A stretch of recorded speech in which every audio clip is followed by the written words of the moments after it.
Hello बच्चों, good morning आप सभी को। बेटा हम लोग जो अकाउंट्स में हम लोग गुडविल का चैप्टर कर रहे थे, उस चैप्टर में कल हमने सुपर प्रॉफिट मेथड सीखा हुआ था। आज के इस वीडियो में आपको पूंजीकरण विधि समझाऊंगी, कैपिटलाइजेशन मेथड। कैपिटलाइजेशन मेथड दो तरीके से फाइंड किया जाता है।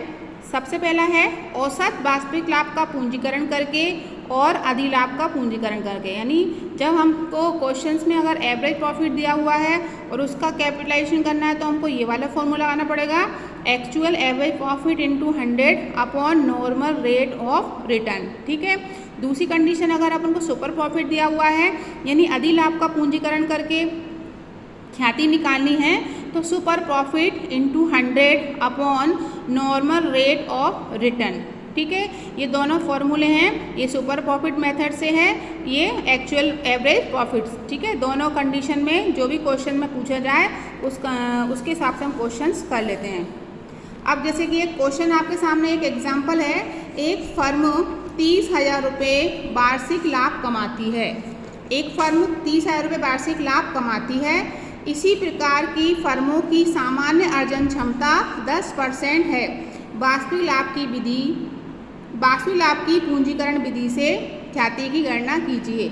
अब इसमें हमको जो ख्याति की गणना करना है, कौन सी विधि से करना है? पूंजीकरण विधि से। लेकिन इसमें हमको लाभ क्या दिया है? 30,000 रुपये वार्षिक, यानी ये हमको कौन सा दिया हुआ है? Actual average profit. तो इसमें हम ये वाले फॉर्मूले का उपयोग करेंगे। तो करें इस सवाल को।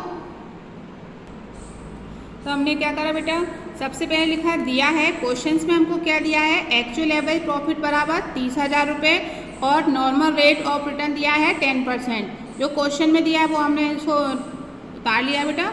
इसके बाद हमको पता है कि एक्चुअल एवरेज प्रॉफिट क्वेश्चंस में गिवन है, तो गुडविल बराबर actual average profit into 100 upon normal rate of return. ये वाला हमने फॉर्मूला लगा दिया और फॉर्मूला लगाकर आपको जो भी प्रॉफिट दिया है, प्रॉफिट की अमाउंट जो दी गई है उस अमाउंट को हमने लिखा और इंटू 100 फॉर्मेट के अनुसार अपॉन रेट ऑफ रिटर्न कितना दिया था? 10%। तो 10/100 इसमें नीचे जो रेट दिया उस हिसाब से लिखा।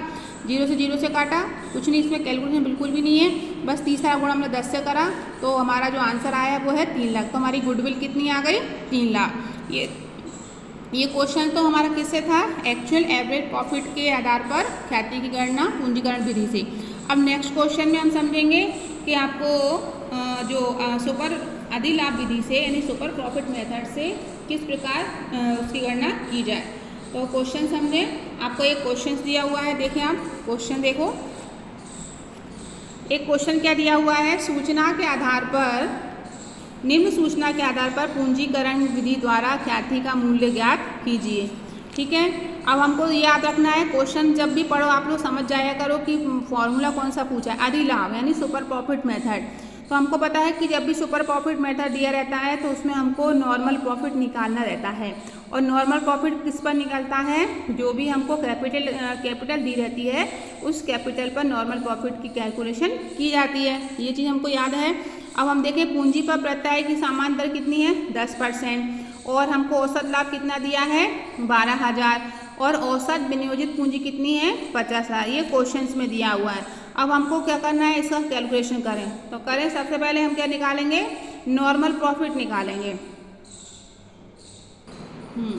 देखो क्वेश्चंस को समझना है। क्वेश्चंस में हमने क्या समझा था? Actual average profit. तो given data actual average profit 12,000 रुपये, नॉर्मल रेट 10% और कैपिटल 50,000 रुपये 50,000। सबसे पहले हम क्या करेंगे? Normal profit is equal to capital और परसेंटेज, यानी कैपिटल पे हम परसेंटेज निकालेंगे जो दिया हुआ है। तो 50,000 में हमने 10% निकाला तो हमारा जो नॉर्मल प्रॉफिट आया वो कितना है? 5,000। ठीक है, इसके बाद सुपर प्रॉफिट निकालेंगे। एसपी मैंने शॉर्ट में लिख दिया, इसका पूरा फुल मीनिंग है सुपर प्रॉफिट। तो average profit minus normal profit, यानी एवरेज प्रॉफिट में से हमने नॉर्मल प्रॉफिट को माइनस कर दिया। तो 12,000 में से 5,000 गए तो कितने बचे बेटा? 7,000। तो हमारा क्या गया? 7,000 रुपये आ गया सुपर प्रॉफिट। क्वेश्चन में क्या पूछा गया था कि अधिलाभ की पूंजीकरण विधि द्वारा ख्याति गणना करना। तो जब अधिलाभ का पूछा है मतलब सुपर प्रॉफिट, तो गुडविल इज इक्वल टू क्या हुआ?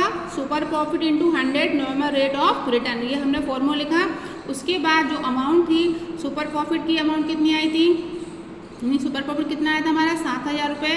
100 हमारा फॉर्मूले में लिखा हुआ है और normal rate of return question में दी हुई है 10%, जो 10% हमने यहाँ पर लिख दिया है। फिर क्या करना था, कैलकुलेशन कर दी, 0 0 कट करा और 7,000 का गुणा हमने 10 से करा, तो हमारा जो गुडविल आई हुई है वो कितनी हुई है 70,000 रुपये। वेरी इजी क्वेश्चन है और इम्पोर्टेंट भी है, बोर्ड एग्जाम में आपको 4 नंबर में आराम से आएगा और 4 या 5 नंबर में पूछा जाता है और 100% पूछा जाता है। तीनों मेथड हैं, एवरेज, सुपर प्रॉफिट और कैपिटलाइजेशन, इनमें से एक सवाल कोई सा पूछा जाता है, जो कि बहुत इजी क्वेश्चन है, कुछ नहीं करना है इसमें, हमको बस फॉर्मूला याद रखना और फॉर्मूले के अकॉर्डिंग हम इस क्वेश्चन को सॉल्व कर सकते हैं। आई होप आपको समझ में आ गया होगा। अब ऐसे ही मैं आपको सवाल दूंगी आगे करने के लिए, वो आपको सॉल्व करने रहेंगे।